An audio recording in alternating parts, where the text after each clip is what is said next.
पिंपरी चिंचवड मध्ये घर घेताय? थांबा, नाही घाबरत नाहीये. जर का तुम्ही पिंपरी चिंचवड मध्ये घर घेण्याचा विचार करत असेल ना, किंवा पुढच्या 2-3 वर्षामध्ये गुंतवणूक करण्याचा काही प्लॅन असेल ना, तर हा व्हिडिओ शेवटपर्यंत नक्की बघा. कारण आज आपण फक्त फ्लॅटच्या किमती पाहणार नाही आहोत, तर कोणता भाग का महाग आहे, कोणत्या भागात अजून संधी आहेत आणि भविष्यात कोणत्या भागाची किंमत सर्वात जास्त वेगाने वाढू शकते हेही समजून घेणार आहोत. सर्वप्रथम एक गोष्ट स्पष्ट करूयात, हे दर अंदाजे सांगतोय. प्रोजेक्ट्स, बिल्डर, लोकेशन, सुविधा, मेट्रो, रस्ता आणि बांधकामाच्या गुणवत्तेनुसार किमती बदलू शकतात. मी विशाल विठ्ठल आणि तुम्ही बघताय PCMC पल्स. चला तर मग सुरुवात करूया सर्वात जास्त अफोर्डेबल भागांपासून. जर का तुमचं बजेट 40 ते 50 लाखांच्या आसपास असेल ना मित्रांनो, देहू रोड आणि पिंपरी चिंचवडच्या बाहेरील काही विकसित होत असलेल्या भागांमध्ये अजूनही 2 BHK फ्लॅट तुम्हाला मिळू शकतो. विशेषतः मोशी हा एरिया गेल्या काही वर्षांमध्ये प्रचंड वेगाने डेव्हलप होत चाललेला आहे. नवीन रस्ते, शैक्षणिक संस्था, IT कनेक्टिव्हिटी आणि रिंग रोडमुळे या भागाकडे अनेक लोक आकर्षित होत चालले आहेत. त्यामुळे हा एरिया आज जरी परवडणारा असला तरी भविष्यात त्याच्या किमती वाढण्याची शक्यता अनेक तज्ञ व्यक्त करत आहेत. त्यानंतर येतात रावेत, किवळे, चरोळी, चिंचवड आणि पिंपरी सारखे भाग.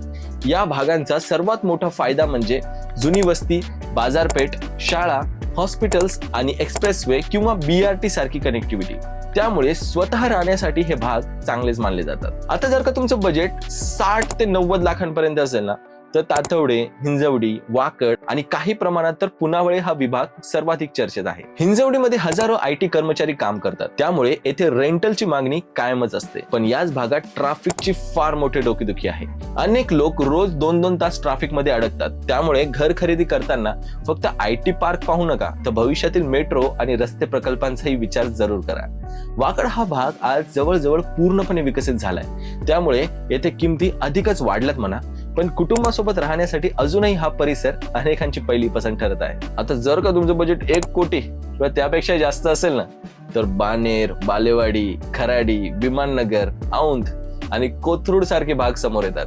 हे जरी पुण्यात मोडत असले तरी अनेक PCMC रहिवासी या भागांशी तुलना करतात. या ठिकाणी किमती जास्त असण्यामागचं कारण म्हणजे प्रीमियम लोकेशन्स, IT कंपन्यांची जवळीक आणि उच्च दर्जाचं इन्फ्रास्ट्रक्चर. पण आता सर्वात महत्वाचा प्रश्न, इन्व्हेस्टमेंट कुठे करावी? जर माझ्याकडे आज 50 ते 70 लाखांचं बजेट असेल तर मी मोशी, किवळे आणि रावेत किंवा पुनावळेकडे देखील नक्की लक्ष देईल. कारण या भागांमध्ये अजूनही विकास सुरू आहे. नवीन रस्ते, मेट्रो, रिंग रोड आणि औद्योगिक गुंतवणुकीमुळे पुढच्या 5 ते 10 वर्षातच या भागाचं चित्र मोठ्या प्रमाणे नक्कीच बदलणार आहे. पण जर माझा उद्देश नियमित भाडं मिळवणं एवढाच असेल तर हिंजवडी, ताथवडे आणि वाकड अजूनही एक मजबूत पर्याय आहेत. कारण IT कर्मचारी आणि विद्यार्थ्यांची मागणी याच एरियामध्ये कायम आहे. आणखीन एक महत्वाची गोष्ट, फक्त स्वस्त आहे म्हणून घर घेऊ नका आणि फक्त महाग आहे म्हणून चांगलं आहे असंही समजू नका बरं का. प्रकल्प रेरा नोंदणीकृत आहे का? प्रकल्प रेरा रजिस्टर्ड आहे का? बिल्डरचा ट्रॅक रेकॉर्ड कसा आहे?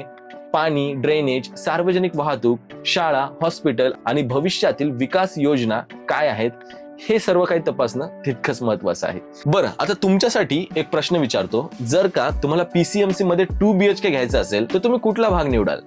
मोशी, रावेत, पुनावळे, हिंजवडी की वाकड? तुमचं मत कमेंट मध्ये नक्की लिहा. आणि जर हा व्हिडिओ घर घेण्याचा विचार करणाऱ्या तुमच्या मित्रासाठी उपयोगी ठरणार असेल ना, तर त्याच्यासोबत हा नक्की शेअर करा. अशाच पिंपरी चिंचवड मधील महत्त्वाच्या आणि स्थानिक विषयांवर माहितीपूर्ण व्हिडिओ पाहण्यासाठी PCMC पल्स या आपल्या YouTube चॅनलला सबस्क्राईब करायला मात्र विसरू नका. मी विशाल विठ्ठल आणि आपण भेटूया पुढच्या व्हिडिओमध्ये. धन्यवाद.